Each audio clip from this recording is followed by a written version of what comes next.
Fala galera, bem-vindos a mais um vídeo aqui do canal Filho de Peixe, muito prazer, eu sou André Siqueira e nessa sexta-feira, bora entrar no clima já de Santos e Vasco, Vasco e Santos que se enfrentam no domingo, primeira rodada do Campeonato Brasileiro da Série A, graças a Deus estamos de volta à elite do futebol nacional, jogo fora de casa, jogo duro, é o reencontro do Santista com Fábio Carille. Será que o Santos vai em busca de uma espécie de vingança contra Fábio Carille? Para esse jogo, Pedro Caixinha tem duas ausências, pelo menos, e tem um jogador novo sendo testado para a posição no meio de campo. Falaremos também sobre a possibilidade de Diego Pituca sair do Santos e da avaliação de um diagnóstico feito pelo CEO do clube, Pedro Martins, sobre o elenco do Santos e também sobre a possibilidade de tirar o próprio Pituca do Santos. E por fim, nesse vídeo, o desdobramento do nosso vídeo de ontem. Quem não assistiu, sugiro que assista. Vou tentar colocar aqui na tela final, ou deste lado, nós falamos sobre uma declaração bastante atabalhoada do Fernando Acauí, que é o presidente do Conselho Deliberativo do Santos, dizendo que em eventuais assembleias para decidir se o Santos virará a SAF ou não, não havia previsão de voto online. Eu mostrei para vocês no vídeo que essa previsão existe e depois, hoje, nesta sexta-feira, o Santos se manifestou. Que bom, como diria a minha avó, antes tarde do que mais tarde. Tá bom, galera? Se inscreva e ative o sininho para você ficar por dentro de tudo que nós produzimos aqui no nosso canal, para você não perder nenhuma novidade do Santos. Deixe o seu like, que é muito importante para que a gente possa continuar crescendo, para o nosso conteúdo ser entregue para mais pessoas.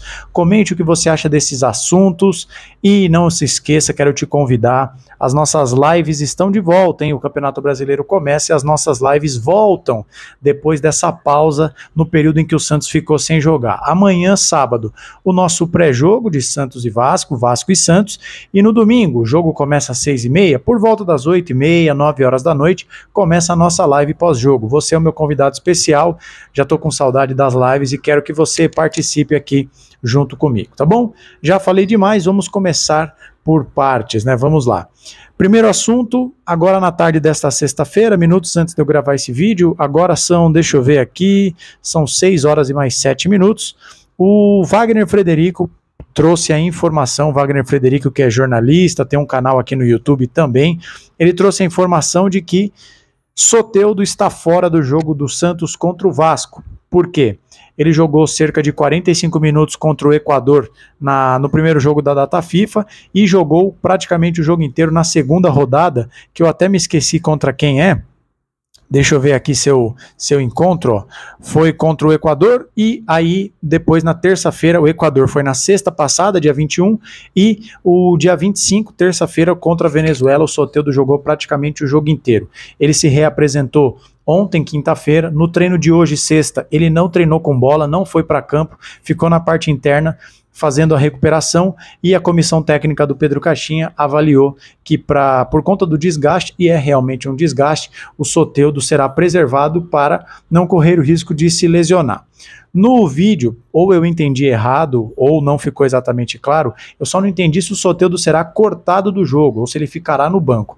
Pelo que eu entendi, na verdade, né, a minha leitura é de que ele não será nem relacionado, porque senão corre o risco dele, até para não ter que viajar, seria um desgaste extra.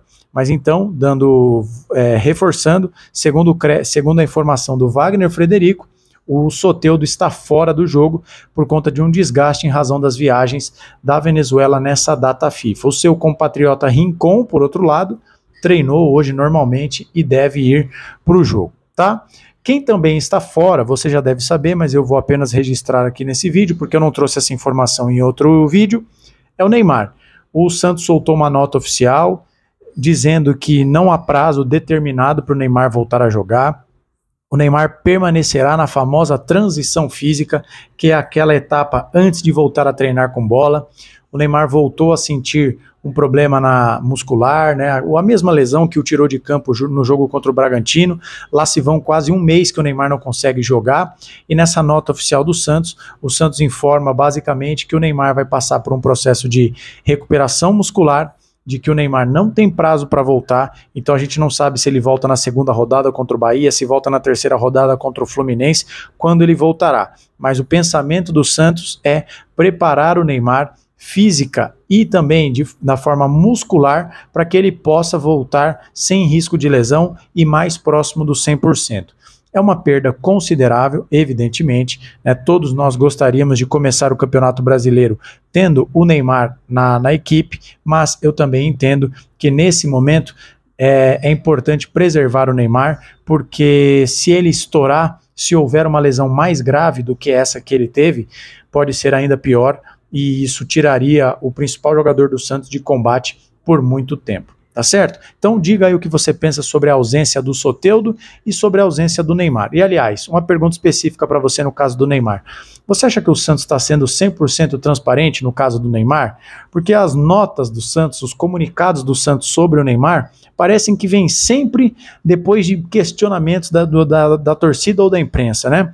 Porque toda vez que se cria a expectativa para que o Neymar vá jogar, surge uma novidade, mas pelo menos dessa vez o Santos já cortou na raiz a expectativa, não fez como fez naquela semifinal contra o Corinthians, em que se criou toda aquela cena, até que deixou muito torcedor chateado, do Neymar no banco, sentado ali. Agora o Santos diz, não tem previsão para voltar, e assim ninguém cria expectativa, tá certo? E se o Neymar não joga e o Soteldo não joga, quero te informar sobre quem deve ser o substituto de Neymar no meio de campo. E deve ser Álvaro Barreal, ele que é um jogador polivalente, jogou no amistoso contra o Curitiba de lateral esquerdo, joga de meia esquerda, joga de ala esquerda, joga também de ponta esquerda, ele foi o escolhido para jogar no lugar do Neymar. Mas atenção, a gente vai destrinchar isso melhor, com mais profundidade, no vídeo de pré-jogo amanhã, quando nós formos falar mais profundamente sobre Santos e Vasco. Mas atenção, gente, quero que você idealize o seguinte, o Barreal não vai atuar como um 10, pelo menos é a minha leitura.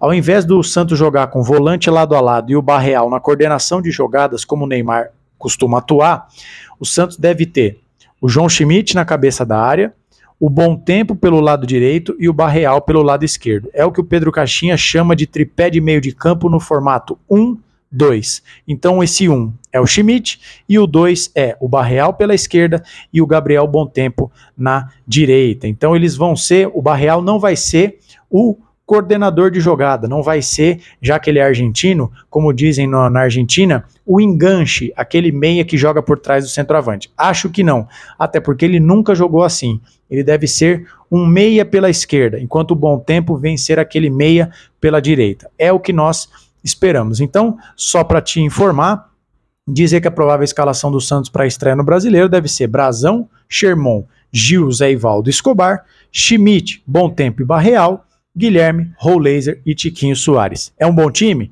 Tá confiante? Acha que o Santos consegue ganhar do Vasco com essa escalação? Diga aqui nos comentários, vai ser um prazer saber a sua opinião, tá bom? Dando sequência no nosso vídeo, mas antes, peço para que você deixe o seu like se você ainda não o fez, se inscreva se você for novo por aqui, e comente, deixe a sua opinião, e se quiser também, vire membro aqui do nosso canal, se quiser e puder, vire membro do nosso canal, apoie o produtor de conteúdo independente, tenha benefícios exclusivos a partir de R$ 2,99 por mês. Grupo de WhatsApp, os membros têm acesso antecipado aos vídeos e também a uma novidade em breve que eu vou anunciar aqui para vocês. 2 tópicos para terminar o vídeo. Diego Pituca é um nome que está sendo muito ventilado a sua possível saída. Pelo custo-benefício, o Pituca tem um grande salário, vive uma fase péssima, está no banco de reservas e o nome dele tem sido ventilado em muitas situações. Primeiro, o mercado asiático, futebol japonês, mas a janela fechou no último dia 26, quarta-feira, hoje é dia 28, então está descartada a saída do Pituca para o futebol japonês, onde ele jogou inclusive antes de voltar para o Santos Futebol Clube. E agora, a informação que saiu lá na imprensa gaúcha, na imprensa do Sul, é de que o Grêmio, que vai jogar a Série A junto com o Santos, tem interesse no Pituca e que o Santos supostamente estaria pedindo 10 milhões de reais pelo Pituca ou aceitando trocas, jogadores do Grêmio em troca. Minha opinião sobre isso, 10 milhões eu acho um valor muito baixo, o Santos estaria fazendo uma baboseira, uma besteira. Ah, André, mas o Pituca já tem 32 anos e está embaixo. Sim, gente, mas vamos vamos lembrar que o mercado de futebol está absolutamente inflacionado. 10 milhões de reais dá aproximadamente 2 milhões de euros. Isso é o famoso dinheiro de pinga. O Santos não pode abrir mão de um jogador que, tudo bem, agora ele está mal, mas ele pode ser útil. Eu defendo que o Pituca jogue de primeiro volante, não de segundo volante. Defendo que ele seja recuado, mas ele não é um jogador que não serve para nada. E você vai rifar um atleta desse por 10 milhões de reais? E que tipo de jogador o Santos vai querer em troca do Grêmio, né? O Grêmio não vai querer fazer uma troca do Cristaldo pelo Pituca, certo? Porque aí o Santos estaria ganhando, evidentemente. O Cristaldo é mais novo, é um jogador que tem muito mais participações em gols, com assistências. Então aí o Grêmio vai mandar refugo para cá? Então assim, eu particularmente, eu espero que isso não vá adiante e eu espero que o CEO Pedro Martins, que deu uma entrevista ao De Olho no Peixe, seja a opinião dele, seja a voz preponderante dentro do Santos. Por quê? O que ele disse?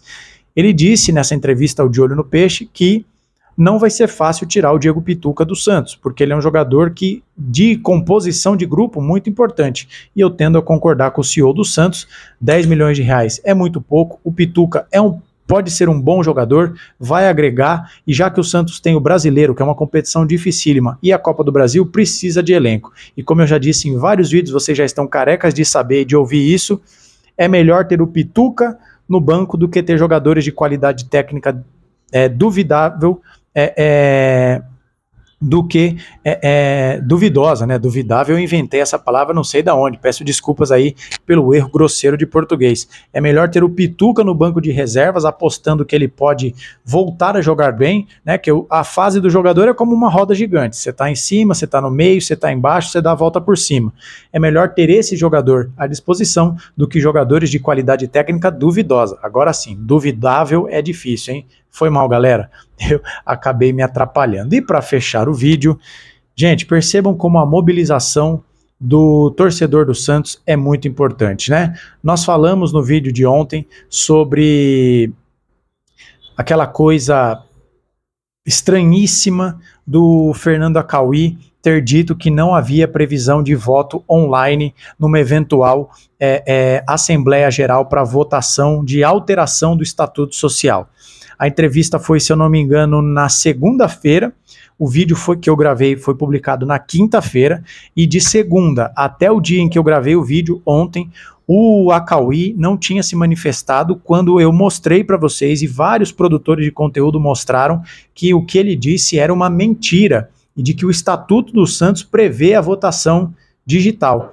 E aí, hoje, nessa sexta-feira, o Santos divulgou uma nota oficial na qual ele diz o seguinte: questionado pela apresentadora Carol Bernardi se caso venha ocorrer a Assembleia Geral para votar alteração do Estatuto Social, haveria voto online, equivocadamente manifestei que não havia previsão estatutária neste sentido para as Assembleias Gerais Extraordinárias, muito embora, em verdade, haja artigo 30 caput, na medida em que tal previsão foi instituída na última alteração do referido documento, e não fiz distinção entre as Assembleias Gerais Ordinárias e Extraordinárias. Dentro de um espírito de transparência, acusamos o equívoco na prestação da informação e esclarecemos que o Estatuto Social sempre será respeitado em todos os seus ditames, motivo pelo qual, sempre que houver Assembleia Geral, seja ela ordinária ou extraordinária, haverá a possibilidade do voto à distância. Atenciosamente, Fernando Reverendo Vidal Acauí, presidente do Conselho Deliberativo do Santos Futebol Clube. Então tá aí, a pressão, a mobilização, a manifestação de diversos produtores de conteúdo, de diversos santistas, deu certo. O Santos se manifesta de forma oficial dizendo que estavam errados e que se houver votação para alteração de estatuto para o Santos virar SAF ou não, haverá a possibilidade do sócio votar à distância, como o Santos mesmo salienta, e eu salientei ontem, o próprio estatuto do Santos permite e prevê. Tá bom, gente? Então esse é o vídeo com as últimas informações dessa sexta-feira. Quero saber se você gostou, o que você acha de todos esses assuntos. Você venderia o Pituca? O que você acha de Barreal no lugar do Neymar e da ausência do Soteldo? E sobre o Neymar, você acha que é uma previsão correta que o Santos faz de recuperação do jogador? Opine aqui embaixo, quero saber sua opinião. No mais, seja bem-vindo, se é novo por aqui, se inscreva e ative o sininho para não perder nada. Deixe seu like, comente, compartilhe, vire membro do nosso canal, hype o vídeo e a gente se vê amanhã com o nosso vídeo pré-jogo. E no domingo, as lives estão de volta. Eu estava com saudade, espero que você esteja também. Fique com Deus, uma boa sexta-feira e até mais.